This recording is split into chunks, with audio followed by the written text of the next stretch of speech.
Good afternoon, everybody. Sam Romeo here, environmental educator at Aullwood. And today we're going to be doing another discovery walk. So let's see what we can find today on this hot first week of July. So up here, if you can be very quiet, we have a female cardinal sitting in her nest. Oh, there she goes. Let's just go ahead and peek in real quick. So she has 2 eggs, so she'll probably be laying some more. You can see the nest, a lot of smaller twigs, a little bit of grass, and it is in honeysuckle.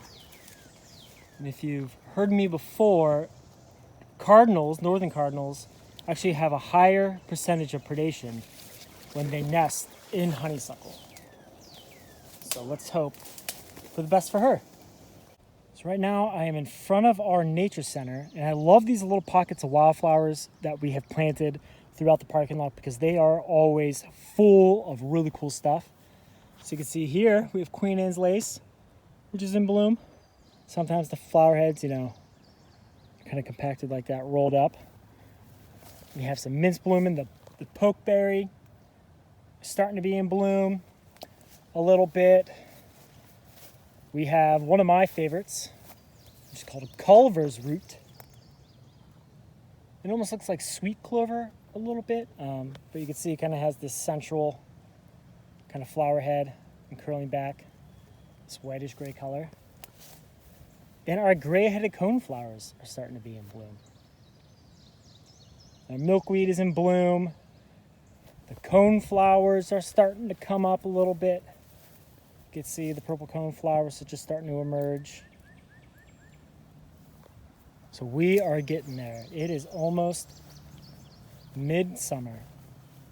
So on this tree is a perfect example of something that I usually like to teach people because this is something that can be very useful, around your home, with firewood, cutting down trees, landscaping.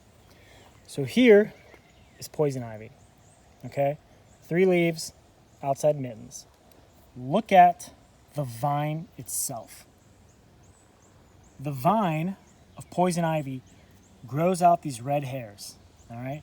Now this is a younger vine, so there's not that many hairs, but older vines will see they're completely covered in these hairs. Now, over here, we have Virginia creeper, okay? Kind of looks like a buckeye leaf, but it's a vine. All right. Now with Virginia creeper, they send out these little kind of fingers that grab on for the vine. You can see in there, yeah, there's some fresh ones right there. So whenever you are working around this, now there is some more poison ivy. Now you're able to tell the difference of something to avoid versus something to leave.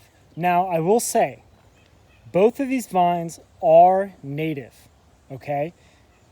And not only that, but poison ivy, Virginia creeper, and grapevines are a wonderful food source for migrating species of warblers, especially birds that stay all year round, all right? So those berries that they send all the way up the tree, come the fall, they become ripened. And they are a major food source for these birds. So if you can, don't go around cutting, the bottom of the vines like some people do with an axe and kill the rest of the vine. Because, like I said, these provide a food source for a lot of our birds. Here we have another plant that can cause some skin problems. But this is more of an instant skin problem. So this right here is stinging nettle. Okay, there's some more of it right there.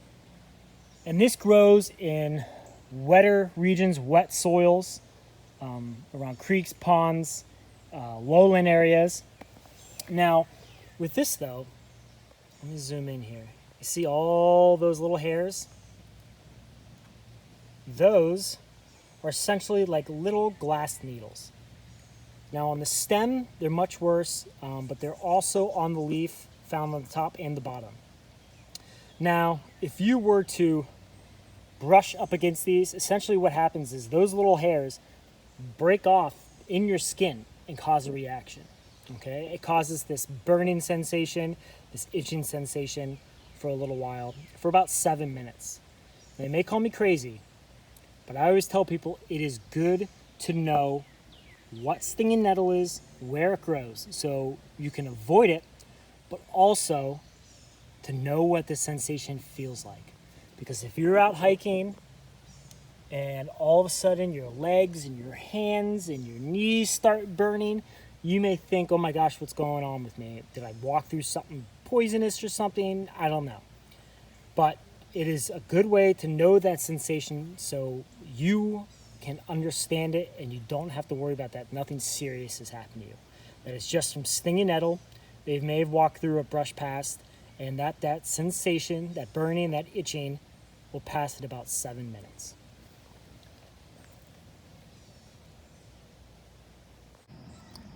Now these are some pretty cool spiders and spider webs. These, commonly known, are trash line spiders. So you can see the kind of orb web, but if you look in the center here, the reason they're kind of called trash line is because they keep all their food and prey kind of bunched up directly in this middle piece.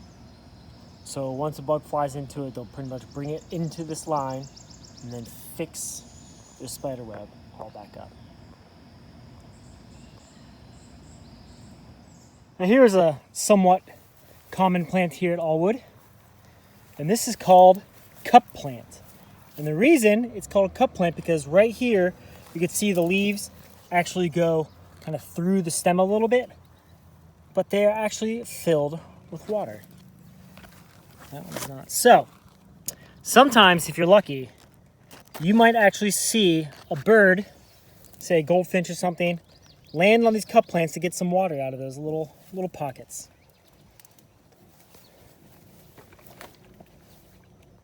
Now this next plant is a pretty common plant of tall grass prairies. This is compass plant. So there's a really tall one. Here's a nice little healthy population of one right there. Now this one is probably, well, I don't know, about 10 feet. And there's one out here that's even bigger. That's got to be, I don't know, 12 feet sky high. Now, these have some big time tooth margins, resinous leaves. They're in the same family as prairie dock that I talked about before. And it was believed that the name came from pioneers using these flowers for navigation. So this one actually is opened up towards north. So the flowers would be opened up in a north-south direction. Same thing what I talked about last week with the prairie dock and the leaves and photosynthesis. Even though it is, pretty common that I may see it, north-south, it is not a reliable way for navigation. Might as well use a compass or something else. So once again, that is compass plant. Our next flower is not a very showy flower. So it's not brightly colored and spectacular. Instead, this flower, small flower leaf cup or white flower leaf cup, there's a lot of different names for it, relies on the scent of the flower to attract pollinators. So the flower itself will grow a couple little white, flower heads coming out, but most throughout the year, you'll see it just like this.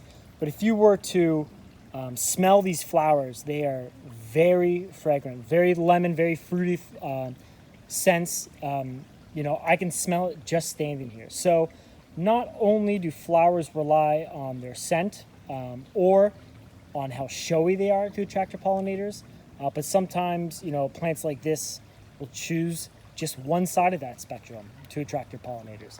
And this gets pollinated by a whole range of pollinators.